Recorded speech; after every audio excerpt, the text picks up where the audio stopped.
Hello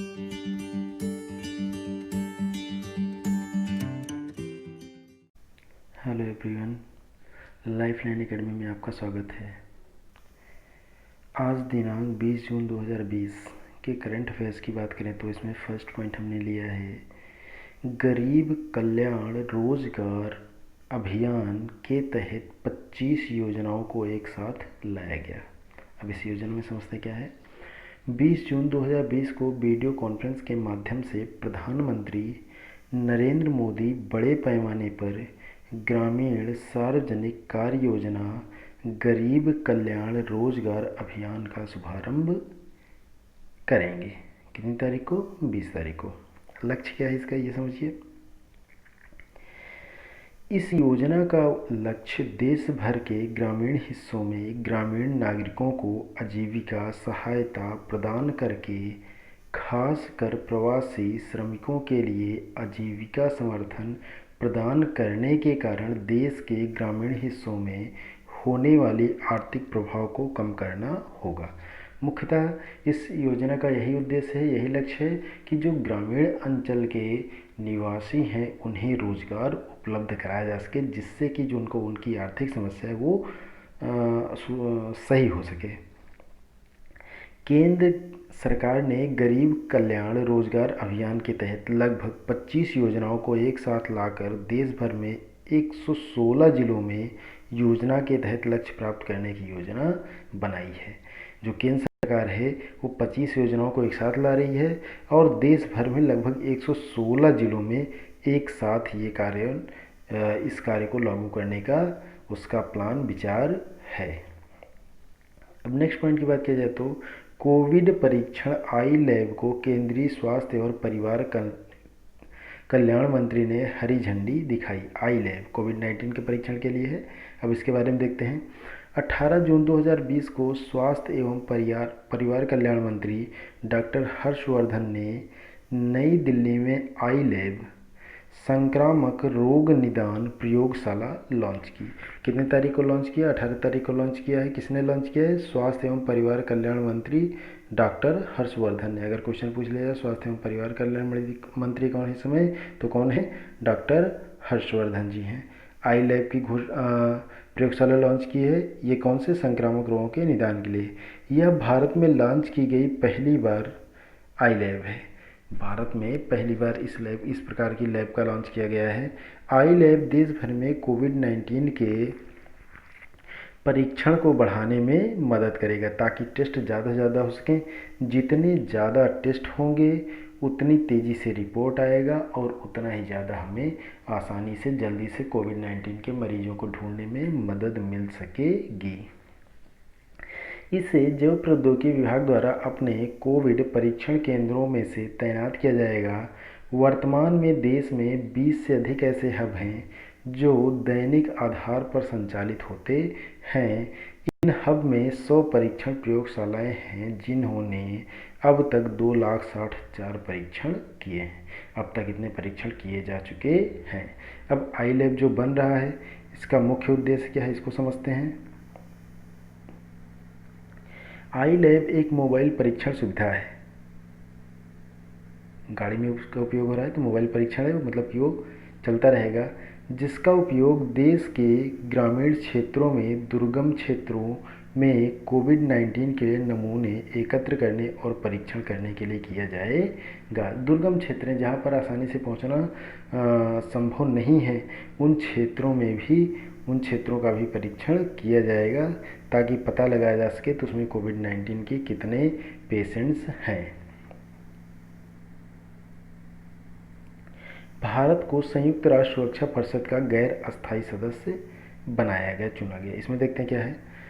Bharat को हाल ही में Ireland, Mexico और नॉर्वे के साथ संयुक्त राष्ट्र सुरक्षा परिषद के गैर अस्थायी सदस्य के रूप में 2021-22 के लिए चुना गया है। 2021-22 के लिए गैर अस्थायी सदस्य, और इनके साथ साथ कौन कौन कंट्रीज आई हैं? आयरलैंड, मैक्सिको और नॉर्वे आई हैं। भारत का कार्यकाल जनवरी 2021 से शुरू होगा। कब से शुरू होगा? जनवरी 2021 से। प्रत्येक वर्ष महासभा 5 गैर अस्थायी सदस्यों का चुनाव करती है। हर एक साल चुनाव किया जाता है। 10 कुल सीटों में से 2 साल के लिए हाल के चुनाव में भारत ने 192 वैध वोटों में से 184 वोट हासिल किए थे। मतलब ज़्यादातर भारत के पक्ष में वोट थे। इससे पहले भारत को 7 कार्यकाल के लिए परिषदीय गैर अस्थायी सदस्य के रूप में चुना गया है। इसी संगठन में भारत लगातार प्रयास करता रहा है कि भारत को भी अस्थायी सदस्यता मिले, भारत को भी अस्थायी सदस्य बनाया जा सके। लेकिन चीन इसमें हर बार वीटो पावर का प्रयोग करके इस भारत की जो इरादा है उस पर पानी फेर देता है। संयुक्त राष्ट्र सुरक्षा परिषद यूएनएससी, अब इसके बारे में देखते हैं क्या है। संयुक्त राष्ट्र सुरक्षा परिषद सबसे शक्तिशाली और संयुक्त राष्ट्र के 6 प्रमुख अंगों में से एक है। संयुक्त राष्ट्र चार्टर के तहत अंतर्राष्ट्रीय शांति और सुरक्षा संरक्षण इसकी प्राथमिक जिम्मेदारी है। संयुक्त राष्ट्र के बारे में जानकारी है। इसमें वीटो शक्ति वाले 5 अस्थायी सदस्य हैं। जो वीटो पावर है, जो अस्थायी सदस्य हैं उनको वीटो पावर प्राप्त होता है। किसी भी अगर आदेश पर कोई भी कंट्री वीटो पावर लगा देता है तो बाकी वो रूल इस संस्था में पास नहीं हो सकता है। 5 अस्थायी सदस्य चीन, फ्रांस, रूस, यूनाइटेड किंगडम और अमेरिका है। ये 5 अस्थायी सदस्य हैं। 10 गैर अस्थायी सदस्य 2 साल के लिए चुने जाते हैं। जो 10 गैर अस्थायी सदस्य चुने जाते हैं वो कितने साल के लिए चुने जाते हैं? 2 साल के लिए। इनकी शक्तियों में शक्ति नियंत्रण संचालन की स्थापना, अंतर्राष्ट्रीय प्रतिबंधों की स्थापना और यूएनएससी संकल्पों के माध्यम से सैन्य कार्यवाही के प्राधिकरण शामिल हैं। यह एक संयुक्त राष्ट्र निकाय है जिसके पास सदस्य राज्यों की बाध्यकारी प्रस्ताव को जारी करने का अधिकार है। मतलब जो अस्थायी सदस्य हैं, अस्थायी सदस्यों द्वारा पारित किए गए किसी भी रूल को ये बाध्य हैं, ये उसे पास करेंगे ही करेंगे, इन्हें करना ही पड़ेगा। नेक्स्ट पॉइंट की बात की जाए, 19 जून विश्व सिकल सेल दिवस। इसमें देखते हैं क्या है। प्रतिवर्ष 19 जून को विश्व सिकल सेल दिवस मनाया जाता है। इसका उद्देश्य सिकल सेल रोग के बारे में जागरूकता फैलाना है। सिकल सेल एक आनुवंशिक रोग है जो पेरेंट्स से उनके बच्चों में आता है। इसके उपचार के तरीकों के बारे में लोगों को बताना भी होता है। अब विश्व सिकल सेल दिवस के बारे में जानकारी। इस दिवस को संयुक्त राष्ट्र महासभा द्वारा 2008 में मान्यता दी गई थी। Sickle cell disease international organisation SCDIO, Congo गणराज्य, सेनेगल, अफ्रीकी संघ, यूनेस्को, विश्व स्वास्थ्य संगठन इत्यादि ने इसका समर्थन किया और पहली बार 19 जून सन 2019 को विश्व सिकल सेल दिवस मनाया गया। अब सिकल सेल रोग क्या है इसके बारे में थोड़ी डिटेल में जानकारी हम ले लेते हैं। कैसे आनुवंशिक रोग है और इसमें क्या क्या समस्याएं आ सकती हैं। यह एक आम वंशानुगत रोग है। वंशानुगत समस्या या आनुवंशिक समस्या, बात एक ही हुई। मतलब पेरेंट्स से उनके बच्चों में आ सकता है। यह हीमोग्लोबिन में पाया जाता है। कहाँ पाया जाता है? हमारा जो ब्लड है, ब्लड में RBC, WBC, प्लेटलेट्स जैसी कोशिकाएं पाई जाती हैं। तो जो RBC होता है, रेड ब्लड कार्पल्स या लाल रुधिर कणिकाएं, उसके अंदर हीमोग्लोबिन होता है। तो हीमोग्लोबिन में ये समस्या आती है। सामान्य अवस्था में लाल रक्त कणिकाएं गोलाकार होती हैं। कैसी होती हैं? गोलाकार। और उनका जीवन जो होता है 120 डेज होता है, 120 दिन होता है। परंतु सिकल सेल रोग में लाल रक्त कणिकाएं का आकार हंसिए के समान होता है। हंसिया एक प्रकार का आप कह सकते हैं औजार है जिसका यूज करते हैं जो किसान हैं वो कटाई करने में फसलों की। यह सख्त हो जाती है और इसका जीवन काल 10 to 20 डेज हो जाता है। आप समझिए, जब ये सिकल सेल रोग होगा तो जो हीमोग्लोबिन है वो गोला से कैसे हो जाएगा? हंसिए के आकार का हो जाएगा और उसका जो जीवन काल है 120 डेज की बजाय कितना? 10 to 20 डेज हो जाएगा। संयुक्त राष्ट्र के अनुमान के अनुसार प्रतिवर्ष 5 लाख बच्चे सिकल सेल रोग के साथ पैदा होते हैं। हर एक साल कितने बच्चे पैदा होते हैं? लगभग 5 लाख बच्चे पैदा होते हैं।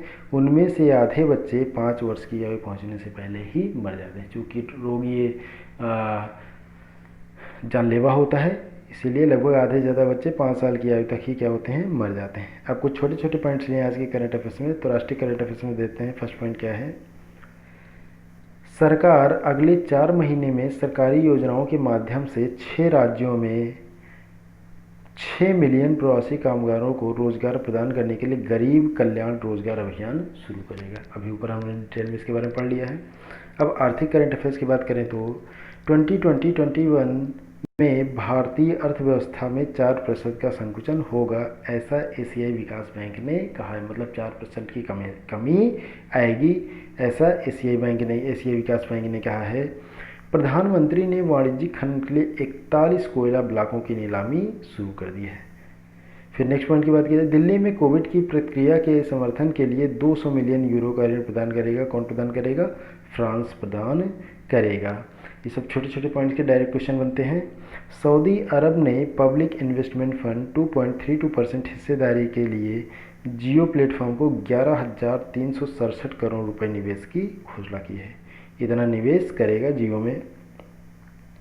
अंतर्राष्ट्रीय करंट अफेयर्स की बात करें तो भारत, आयरलैंड, मैक्सिको और नॉर्वे को 2 साल के लिए संयुक्त राष्ट्र सुरक्षा परिषद का गैर अस्थायी सदस्य चुना गया। याद कीजिए, ऊपर अभी हमने डिटेल में इसके बारे में अध्ययन किया है। नेपाल की संसद ने उत्तराखंड के पिथौरागढ़ जिले में भारतीय क्षेत्र पर दावा करने वाले नक्शे को मंजूरी दे दी है। नेपाल कुछ दिनों से आप सुन रहे हैं कि वो एक गलत मानचित्र बना है जिसमें भारत के 3 हिस्सों को वो अपने हिस्से बता करके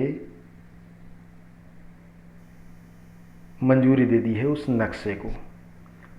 तो तुर्की के नेक्स्ट पॉइंट की बात करें, तुर्की के वोल्कान वोजकिर 75वीं संयुक्त राष्ट्र सभा के अध्यक्ष चुने गए। अब अगर पूछ लिया जाए संयुक्त राष्ट्र सभा के 75वें अध्यक्ष कौन चुने गए, तो वोल्कान वोजकिर ने, कहाँ के हैं ये? तुर्की के हैं।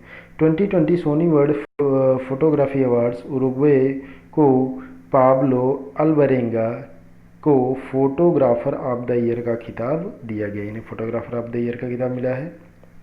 नेक्स्ट पॉइंट की बात किया जाए तो अमेरिकी राष्ट्रपति डोनाल्ड ट्रंप ने पूर्व राष्ट्रीय सुरक्षा सलाहकार जॉन बोल्टन की एक किताब the room when it happened 23 जून को रिलीज होगी। 23 जून को रिलीज़ करने वाले हैं। लास्ट पॉइंट आज के करंट अफेयर्स का, अमेरिकी राष्ट्रपति ने जर्मनी में 9,500 अमेरिकी सैनिकों के ठिकानों से वापस लेने की योजना की पुष्टि की है। मतलब 9,500 अमेरिकी सैनिक वहाँ से वापस आएंगे, ऐसा अमेरिकी राष्ट्रपति ने डिसाइड किया है। डेली करंट अफेयर्स के वीडियो के नोटिफिकेशन के लिए चैनल को सब्सक्राइब कर बेल आइकन की बटन दबाएं। धन्यवाद।